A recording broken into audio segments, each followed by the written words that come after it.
BFM Business, le focus de Tech & Co.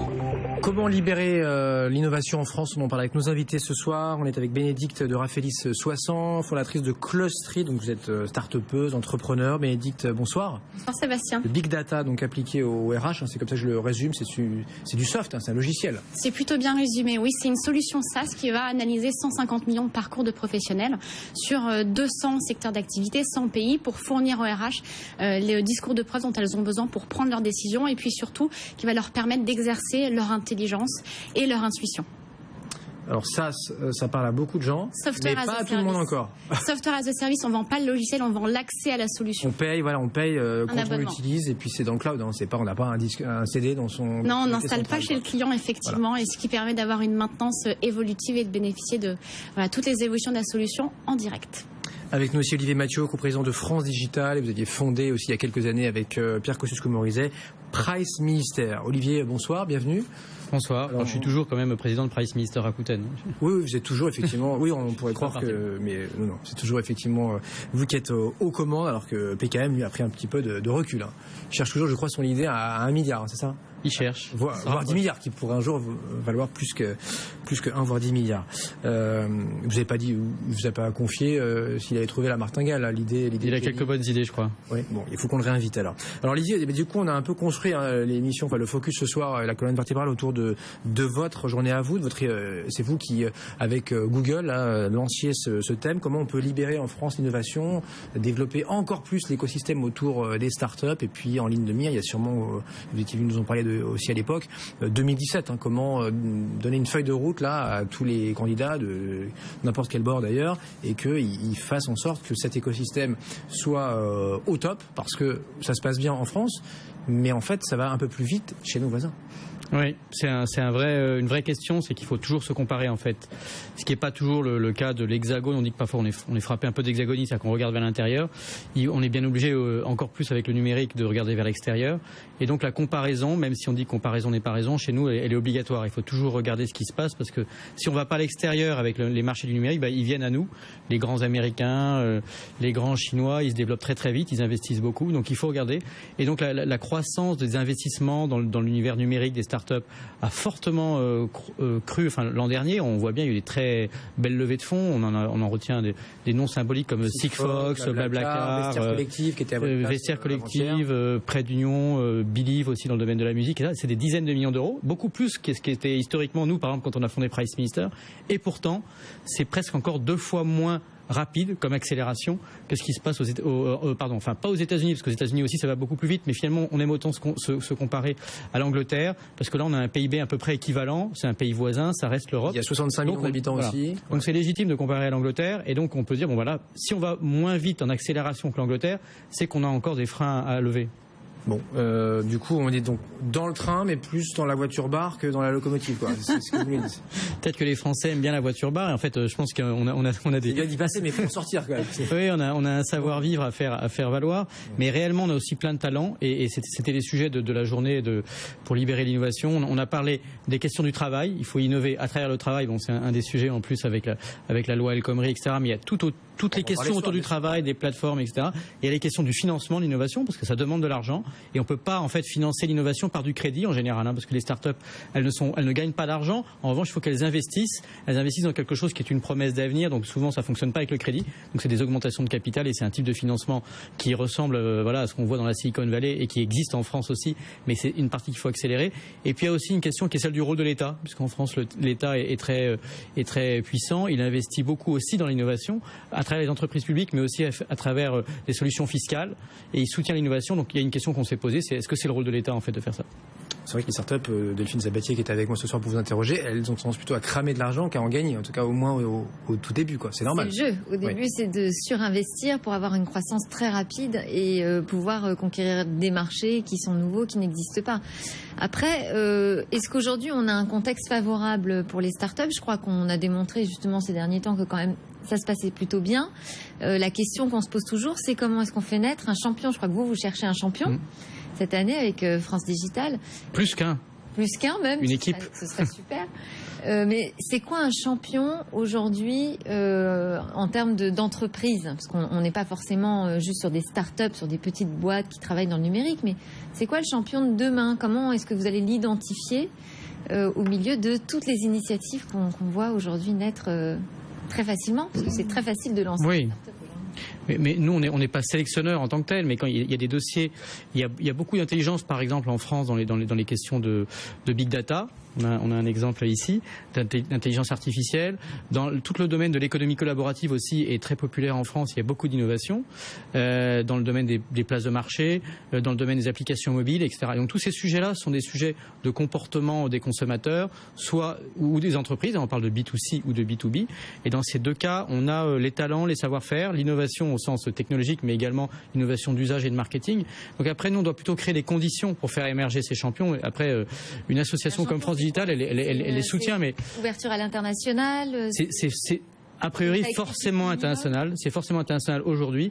On a un concept, alors on le dit en anglais puisque c'est international, mais on dit born global, enfin donc naître global, naître tout de suite, c'est-à-dire dès le départ. Si vous voulez, les Price Ministers, par exemple en 2001, ne sont pas nés globaux. On a une belle croissance et ça a été le cas, je dirais aussi par exemple de vente privée. On peut citer pas mal d'exemples qui sont des belles start-up des années 2000 qui étaient moins internationales que toutes celles qu'on voit aujourd'hui qui émergent et qui pensent très rapidement international, parfois dès la première année ou la deuxième année. Et donc elles pensent le monde. Par exemple, Free, qui est un champion aujourd'hui, il n'est pas à l'international. Alors un petit peu quand même, ils sont dans quelques pays à l'international, mais c'est une des exceptions, effectivement. C'est une société de la génération d'avant et qui doit se transformer, se repenser. C'est 99% développement français. en Europe, mais avec des ambitions aux États-Unis, c'est vrai aujourd'hui. Oui, affirmé. Oui. Bon, on reste sur l'innovation en France. Bénédicte, vous, avec vos solutions, juste peut-être votre actu, votre journée. J'ai vu que vous étiez à la journée de la femme digitale, mais avec un discours. Enfin, je n'y étais pas, mais j'ai les grandes oreilles. J'ai un discours un peu, comment dire.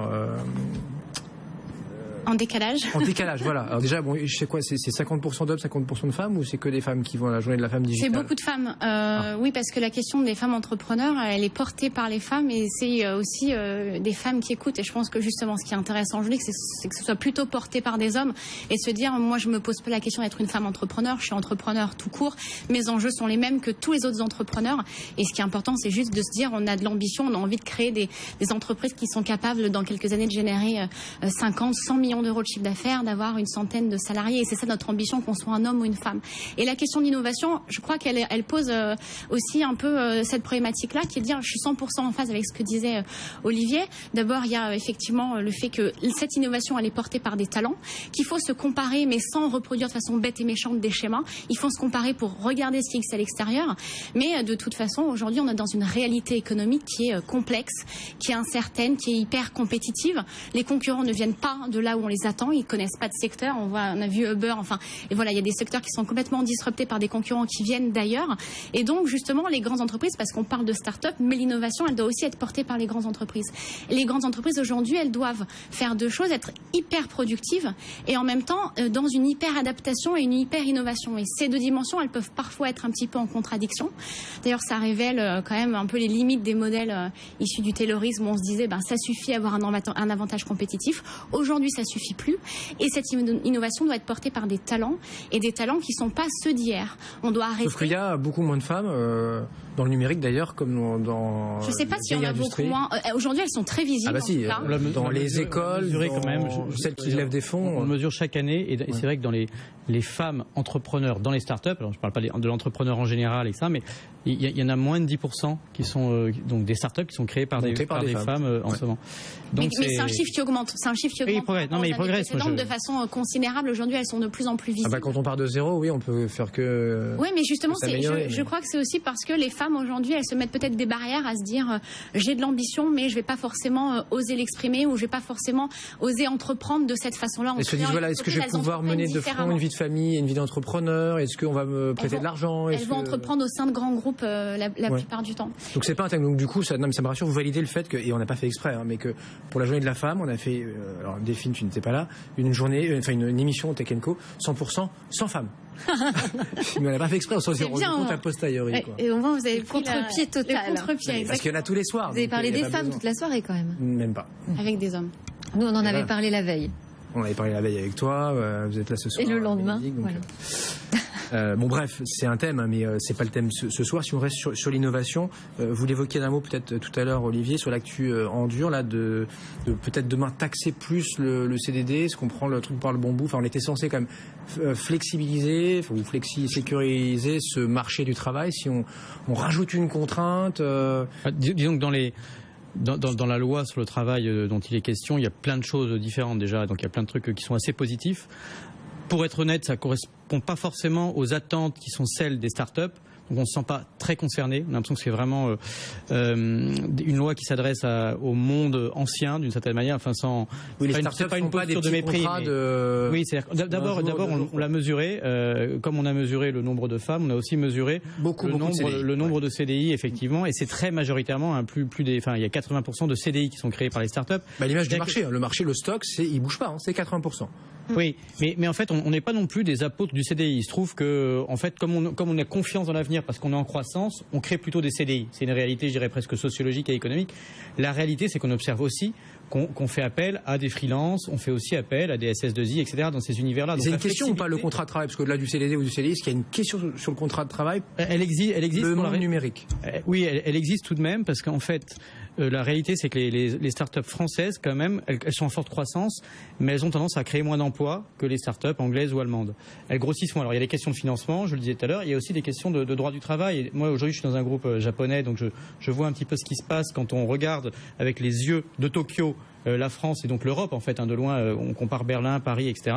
On a tendance à me dire, mais c'est compliqué le droit du travail français. Donc après, j'ai pas envie d'être toujours l'entrepreneur qui dit, mais ok, vous nous parlez encore du droit du travail, c'est compliqué, c'est pas. La réalité, c'est que déjà, vu de l'extérieur, ça apparaît comme compliqué et c'est un problème parce que du coup, moi, j'ai une filiale française dans un grand groupe japonais et ils ont décidé aussi de créer des emplois à Berlin. J'aime beaucoup les gens à Berlin, mais j'avais des arguments pour faire valoir Paris.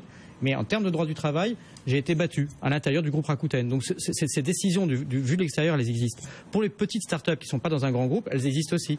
Parce que la réalité, c'est qu'une startup, vous l'avez dit au départ, elle perd de l'argent. Donc elle investit, on parle même de cash burn, elle brûle de l'argent. Mais elle brûle de l'argent pour générer de la croissance et un jour atteindre ce qu'on appelle le point mort, le break-even, et être positive, etc. Mais au départ, elle perd de l'argent. Donc comme elle ne peut pas faire appel à du crédit parce qu'elle perd de l'argent, toute sa ressource, ses actifs, son asset, c'est pas des machines-outils dans le numérique, etc. C'est des personnes. Il s'agit de recruter des êtres humains qui vont travailler, des collaborateurs, etc. Et ça, effectivement, quand on perd de l'argent, si ça fonctionne un peu moins bien, si on grossit un peu moins et qu'on continue de perdre de l'argent, il faut aussi pouvoir parfois licencier. C'est un risque de recruter. On a envie de le prendre parce qu'on adore en fait recruter. Tous les entrepreneurs vous le diront. En fait, ils sont fiers de dire combien ils ont recruté, quelle est la taille de leur entreprise, etc. Et l'idée même du droit du travail, qui a l'air d'être pensé comme si le paradigme c'était que les entrepreneurs ont plutôt envie de licencier que de recruter, c'est absurde. C'est complètement absurde. En tout cas, dans l'économie actuelle, je suis bien placé pour le savoir.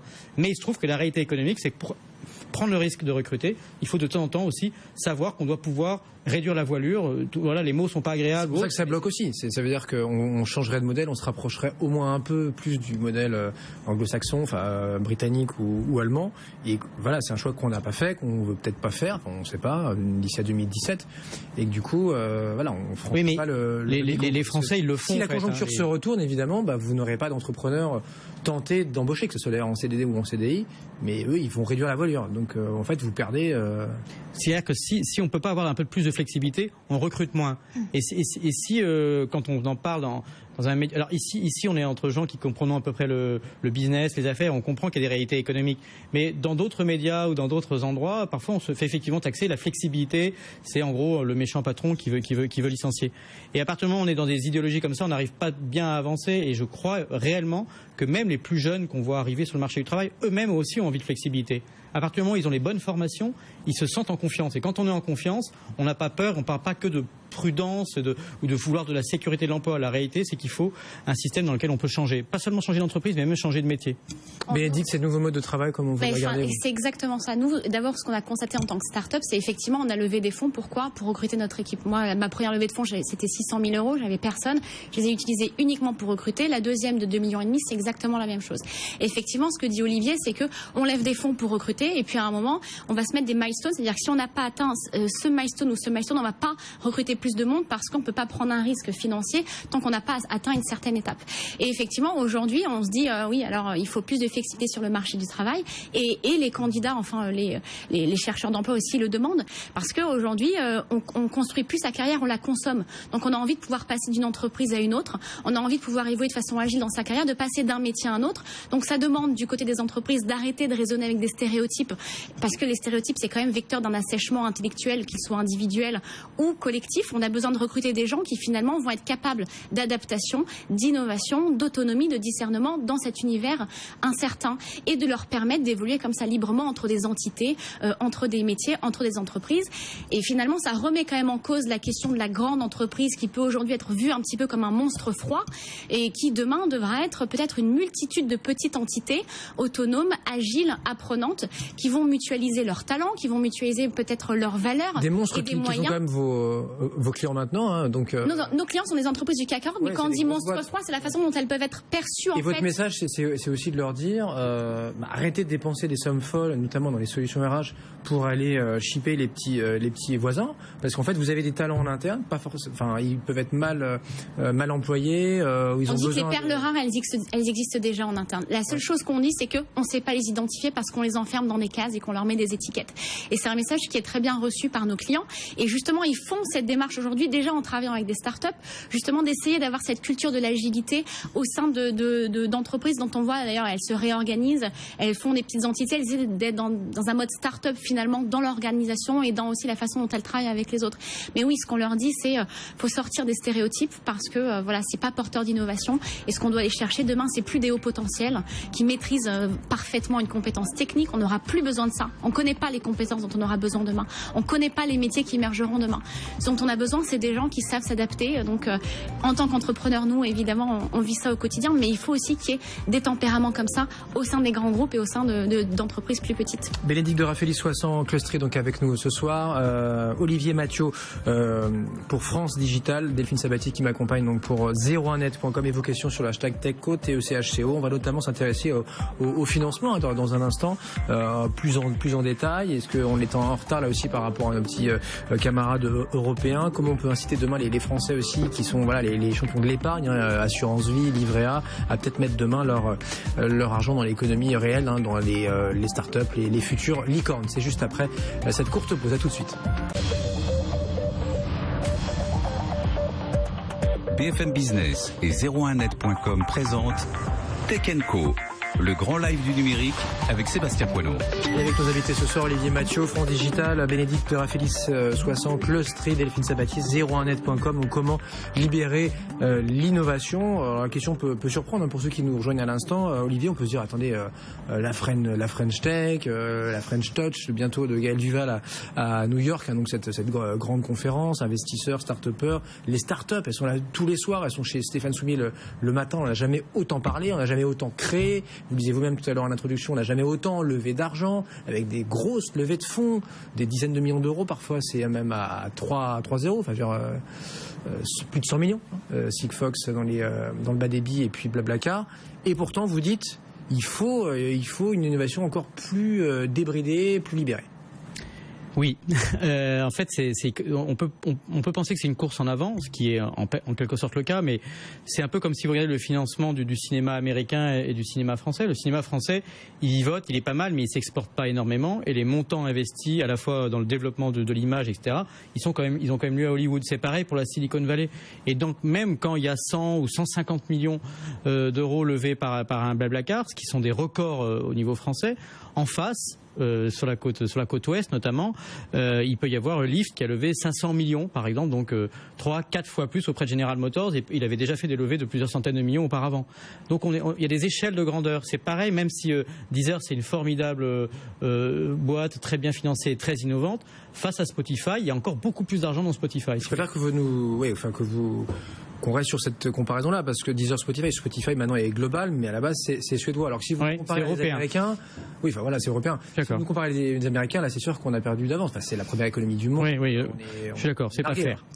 On préfère la comparaison avec les pays européens, scandinaves, anglais, israéliens aussi, mais très souvent ces pays-là pensent beaucoup plus international, ce qui était notre sujet tout à l'heure, dès le départ. Déjà, quand on est un petit pays, on pense plus vite l'international parce que son marché est insuffisant. Donc nous, on a un petit peu le malheur d'être un pays de taille intermédiaire, donc il faut l'admettre et se dire tant pis, je suis dans cette catégorie-là, ou peut-être tant mieux. Dans ce cas, je pense directement à aller plus vite à l'international. C'est des questions évidemment de langue, il faut parler l'anglais, mais il faut aussi aller chercher les fonds d'investissement.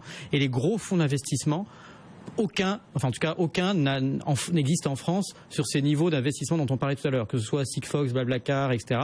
Vestiaire collective. À chaque fois, il y a des fonds anglo-saxons qui sont dans ces tours de table. Donc on peut pas. Quoi de culture C'est quoi le souci là? Il y a beaucoup plus d'argent à Londres, c'est clair. Il y a plus d'argent dans la City, donc il y a tout un écosystème et il y a toute une réflexion qui est liée à la fiscalité, qui est liée à la culture, qui est liée à l'éducation, qui est liée aussi quand même un peu à la proximité avec les États-Unis, quand même, parce qu'il y a une proximité entre Londres, New York, San Francisco, par le langage, mais aussi par l'histoire. Mais on a beaucoup plus de talent en France, plus de création d'entreprises, plus de start-up, plus d'auto-entrepreneurs, même des petits entrepreneurs, etc. Et il faut qu'on arrive à les faire grandir. C'est vraiment ça, c'est les faire grandir.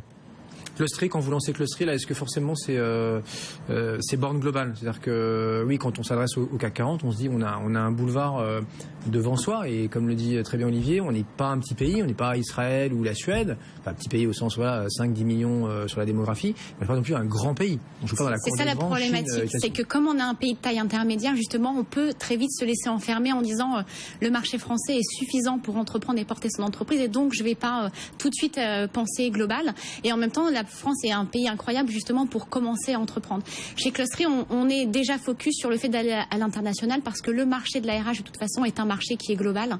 Le marché du talent management, ça représente 5 milliards au niveau mondial. Donc forcément, on pense global. On prépare d'ailleurs les États-Unis pour l'année prochaine. Donc on commence, là on a ouvert un bureau à New York en octobre. On commence à tester l'appétence du marché, à regarder le marché américain. Sur les levées de fonds, ce qui est évident, c'est que nous on a fait en tout un peu plus de 3 millions 100 000 euros de levée. Il va nous falloir une autre levée de fonds pour aller aux États-Unis. Et donc une levée de fonds qui va être conséquente. Alors pourquoi est-ce que les fonds français investissent pas forcément 10-20 millions? Oui, c'est autour de ces montants-là. Et pourquoi est-ce que les fonds français ne vont pas sur ces levées de fonds? Il y a certains qui ont la capacité de le faire. Mais c'est aussi parce qu'on va chercher des fonds avec un investisseur qui est issu du pays dans lequel on a envie de s'implanter.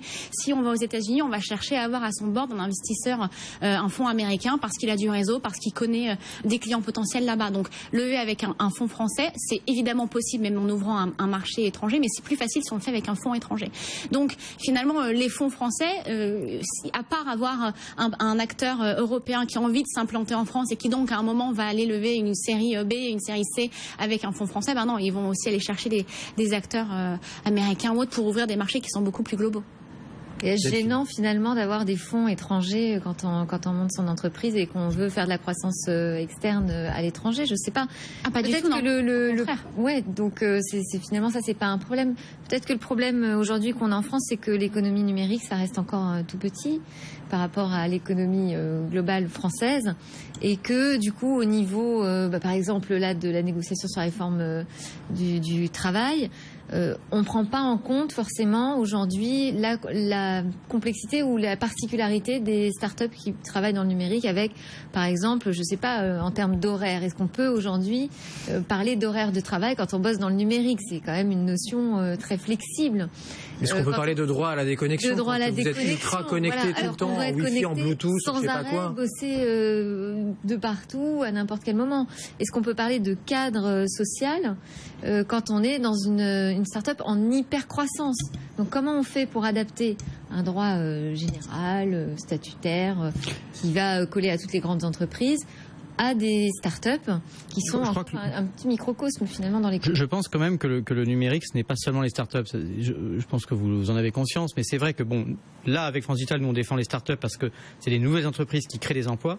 La réalité, le credo de départ, c'est quand même de considérer que le numérique n'est pas un secteur, c'est une transformation complète de la société. C'est-à-dire que les bouleversements sur les façons de travailler dont vous parlez, elles existent dans toutes les grandes entreprises. La preuve, si je suis un grand groupe du CAC 40 et que je fais appel à Clustry, c'est que déjà je change ma façon de penser les RH. Et c'est vrai dans les finances, c'est vrai dans l'assurance ou dans la construction automobile ou dans les turbines électriques. Mais c'est le présent, ça, franchement, Olivier. Est-ce que c'est le présent? Parce que moi, j'entends bien la question de Delphine. C'est sûr que si vous êtes, alors là, on se compare encore aux Américains.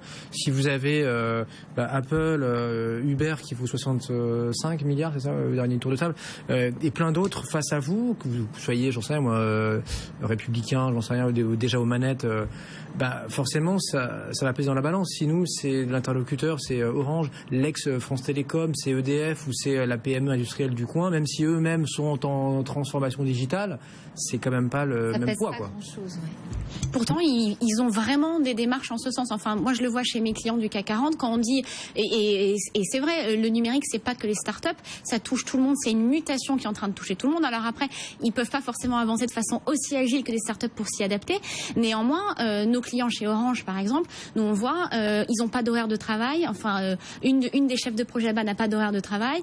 Ils travaillent de chez eux le soir, le week-end. Ils demandent pas ce droit à la déconnexion. Les syndicats sont très puissants chez Orange. Ils demandent pas ce droit à la déconnexion. Enfin, c'est aussi cette culture parce qu'ils travaillent avec des startups, parce que leurs équipes sont aussi le droit à la déconnexion, si ma mémoire est bonne, ça vient du rapport au Combrexel qui est le DRH d'Orange. Delphine. Oui, tout à fait. Mais d'ailleurs, je crois qu'il y a un droit à la déconnexion chez Price Minister. Oui, je me faisais tout de suite parce qu'en fait, moi, je pense il n'y a pas de problème. Je pense que le droit à la déconnexion, c'est plutôt une bonne idée en réalité, parce que en quelque sorte, le droit du travail d'aujourd'hui, il reflète plutôt d'une révolution industrielle précédente. Là, maintenant, on est dans une révolution numérique, qui est une nouvelle forme de révolution industrielle. Révolution à la fois, effectivement, des énergies, des façons de travailler, évidemment, surtout des moyens de communication, comme chaque révolution industrielle. Donc, les façons de travailler ont été changées. Ce qui ne veut pas dire qu'il n'y a pas de pénibilité dans le travail. Je pense quand même que je ne parle pas des gens qui travaillent avec un marteau-piqueur, évidemment, dans la rue, il y en aura toujours besoin. Mais dans les entreprises, en général, la pénibilité est différente, c'est plus la même fatigue physique. En revanche, il y a quand même, à travers la connexion permanente et toute la journée, il faut inventer de nouvelles façons de travailler et aussi de se connecter, éventuellement de se déconnecter. Donc c'est pour ça qu'on a promu ça, mais ça, c'est un petit clin d'œil. En dehors de ça, la réalité, c'est que les façons de travailler font que, en tout cas, pour l'innovation et pour l'agilité, on se rend compte qu'il faut des petites unités. Il faut plutôt des petites unités, même à l'intérieur d'un grand groupe. Je crois que c'était assez proche de ce que tu disais. Et à un moment donné, ça veut dire que vous connaissez peut-être l'expression du projet pizza. C'est-à-dire qu'en fait, on dit qu'il faut, pour qu'un projet soit efficace, et on dit, voilà, il faut que ce soit un projet pizza, parce qu'en gros, une pizza, ça se partage en 6 parts maximum. Donc ça veut dire que c'est quelqu'un, d'abord, c'est un individu qui restera tard le soir, donc il va plutôt manger une pizza, donc on parle plus d'horaire de travail, effectivement, qui va être dévoué au truc. Ils vont se partager la pizza, et c'est peu de personnes avec des compétences très différentes. Et donc il y a des grands groupes maintenant, et c'est d'ailleurs le cas chez Rakuten au Japon, parce que finalement c'est un groupe numérique, mais qui est quand même... C'est votre maison mère, je le rappelle. Ouais. Comment ? C'est votre maison mère. C'est notre maison mère, mais je prends cet exemple parce que je les connais bien, mais ça existe ailleurs, qui ont reconsidéré que plus on grandit, même quand on est numérique, plus on accumule de l'inertie, des process, que ce soit dans les RH, que ce soit dans le financier, le juridique, etc. Et donc le projet Pizza, c'est de se dire, je reprends 6 personnes qui sont des talents, je vais leur donner de la liberté, c'est de l'empowerment, on va dire de l'autonomie autour d'une pizza, c'est-à-dire en fait sur un temps limité, beaucoup d'énergie, et si leur projet fonctionne, ça pourra donner une spin-off, ou ça pourra donner, donc c'est ce qu'on appelle un peu de l'intrapreneuriat en quelque sorte, même dans un grand groupe. Et si on termine sur le financement, là il nous reste 3-4 minutes, notamment sur le fléchage de ce financement. On entend nos gouvernants, que ce soit Macron, parfois même dans la bouche, je crois, d'un Valls ou du président de la République, dire demain, voilà, il faudra que ça aille plus vers les PME, les startups du numérique ou pas d'ailleurs, mais nous on est dans l'innovation dans Tech & Co. Sauf que on voit pas grand-chose venir là. Enfin, on reste quand même tous avec nos livrets A, nos assurances vie, et les startups, elles lèvent 500 000 € auprès des amis de la famille. Après, c'est série A, série B, série C.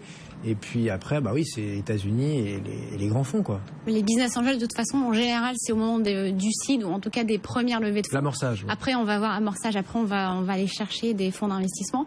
Moi, ce que j'avais fait sur mon site, justement, c'est que j'étais allée chercher des business angels qui pouvaient m'apporter des compétences et pas juste de l'argent, parce que j'étais seule et que j'avais besoin de mobiliser des compétences. Donc, il y a Jonathan Benamou de PeopleDoc. On citait tout à l'heure des grosses levées de fonds l'année dernière. Lui, pour le coup, on a fait une c'est une des 10 plus grosses de 2015. 2015, oui, dans les RH.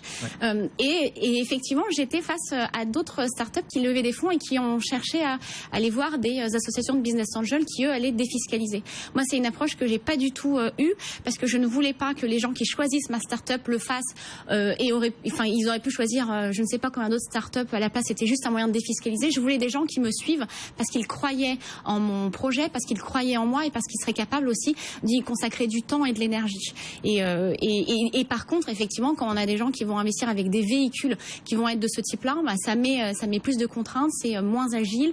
D'un point de vue administratif, c'est beaucoup plus lourd. Donc on lissait sur un autre thème, mais c'est vrai que c'est hyper intéressant. On peut finir là-dessus. Olivier, c'est bien ou c'est un boulet là, et c'est niche fiscale. Quand Xavier Niel dit qu'on est un paradis fiscal, ça revient souvent, même sur Twitter, on nous en parle ce soir. Et puis de l'autre côté, donc côté start-up, côté entrepreneur, pour certains, c'est une course permanente à la subvention, quoi. C'est subvention de la région, subvention. Il y a beaucoup d'États dans le système. Il y a beaucoup d'États. De la BPI, il y a de l'argent public. Il y a de l'argent public qui est effectivement à travers la BPI investi dans les fonds d'investissement. Il y a effectivement des mécanismes de crédit d'impôt pour l'innovation, crédit impôt recherche, crédit impôt innovation. Il y a des mécanismes de défiscalisation. Et tout le monde dit que c'est génial. Nous, on pense qu'il faut plutôt arrêter les niches fiscales et qu'il faut parce qu'une niche fiscale, c'est comme quand vous achetez un appartement avec des lois Robien ou autres, etc. En fin de compte, ça fausse le marché. Oui. Donc ça fait monter les prix. Ça fait monter les prix de manière artificielle et ça sort le marché. Nous, on pense qu'on essaie de faire la promotion de ce qu'on appelle le compte entrepreneur investisseur. C'est-à-dire qu'on pense qu'on pourrait avoir aucune niche fiscale. En revanche, favoriser des entrepreneurs qui seraient des business angels potentiellement, qui auraient justement de la valeur ajoutée, du conseil à apporter en plus de l'argent. Et dans ce cas-là, il pourrait être en report d'imposition, ce qu'on appelle le compte entrepreneur investisseur. Et je crois que le Premier ministre l'a annoncé, on essaie de le pousser vraiment avec France Digital pour favoriser, un peu comme dans la Silicon Valley, que les entrepreneurs emblématiques, ceux qui ont pu gagner de l'argent, réinvestissent en permanence et donc avec un compte un peu spécial qui soit fléché entièrement, non plus vers les assurances vie ou des produits qu'on ne comprendrait pas, ou de l'immobilier ou de l'art ou quoi que ce soit, ou des bons du trésor ou quoi que ce soit, mais vraiment vers les entreprises concrètes, donc vers les startups. Ça permettrait aux entrepreneurs de bénéficier d'un argent intelligent et pas seulement d'argent justement, et de pas biaiser le marché parce qu'effectivement, quand on investit avec cette dimension défiscalisation derrière, ben finalement on va pas chercher l'innovation, donc on va pas forcément investir dans des gens qui peuvent porter ça, donc oui, mais on va leur faire croire qu'ils le peuvent parce que on défiscalise et on va pas apporter ni l'innovation ni finalement leur apprendre quelque chose et les mettre sur une voie qui est positive, puisque c'est eux aussi vont pouvoir à un moment penser qu'ils peuvent monter une boîte, avoir une idée qui est incroyable, alors qu'en fait peut-être qu'ils sont sur une niche, sur quelque chose qu'ils ne devraient pas développer, et ça crée évidemment des biais, ça fait monter les prix, et après sur le montant des investissements global, ça a évidemment un impact qui peut être conséquent. Delphine, tu avais une ultime remarque? La solution que vous proposez, je trouve qu'elle est intéressante sur la longévité, parce que tout l'enjeu c'est quand même de durer, et avec un parrain qui accompagnerait vraiment le projet, ça permettrait effectivement de ne pas juste dire j'ai une enveloppe de départ, puis après je ne sais pas où je vais et comment je vais faire pour continuer mon activité et progresser. Donc c'est une solution pour peut-être trouver le champion de demain, l'accompagner plus longtemps et plus intelligemment. Et c'est quoi la proposition que vous allez pousser là auprès de ceux qui vont se déclarer candidats à 2017, Olivier? On va pas proposer une seule proposition. Mais si avait une, parce qu'on a fini pour ce soir, c'est laquelle, celle qui est incontournable? Non mais là on est en train de pousser en ce moment le compte entrepreneur investisseur. On aimerait que ça passe plutôt avant, et c'est plutôt en train de discuter maintenant.